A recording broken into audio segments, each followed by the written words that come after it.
Usapang budget natin. Budget 101.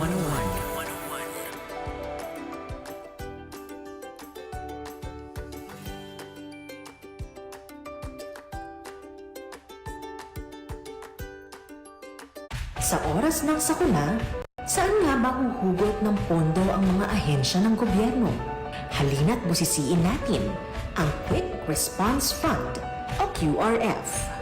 Sa unang rinig, tila nakaka-nosebleed, hindi ba? Pero ano nga ba ang QRF? Ang QRF ay pondong inilalaan ng pamahalaan para magamit ng mga first responder agencies. Nang sa gayon, ay mayroon silang agarang mapaghuhugutan ng pondo para sa kanilang quick response efforts sa oras ng kalamidad, gaya ng bagyo, lindol, o sunog.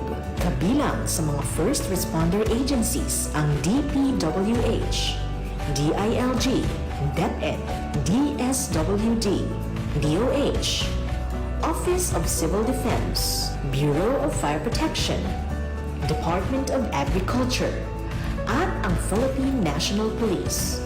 Paano naman kapag nagkulang o naubos ang QRF ng mga ahensyang ito?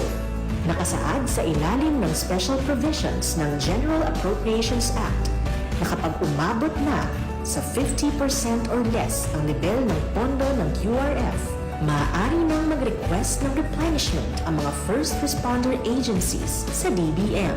Importante na may laging nakatabing pondo ang gobyerno para sa QRF upang may kalamidad man o wala. Lagi tayong handa.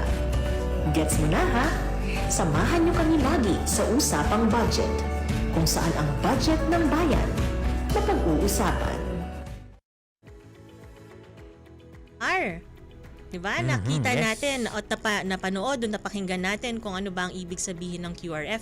Actually, madagdag ko lang, no? Marami kasi tayong mga kababayan na nagtatanong na, for example, sa part ng DPWH, sinasabi nila, wala namang bakit nagre-request na ng pondo tong DPWH, wala pa namang bagyo, wala pa namang lindol.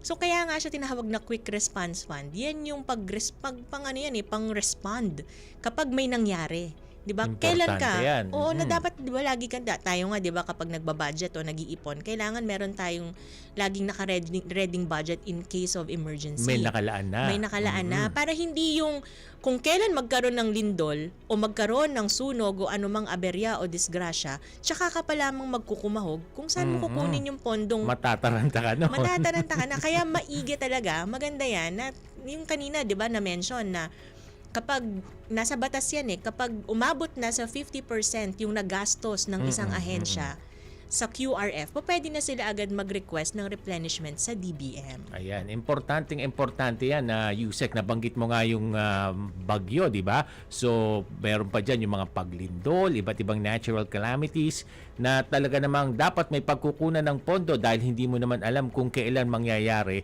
itong mga bagay na ito. Correct. Ayan, napanood natin ang tungkol sa Quick Response Fund o QRF.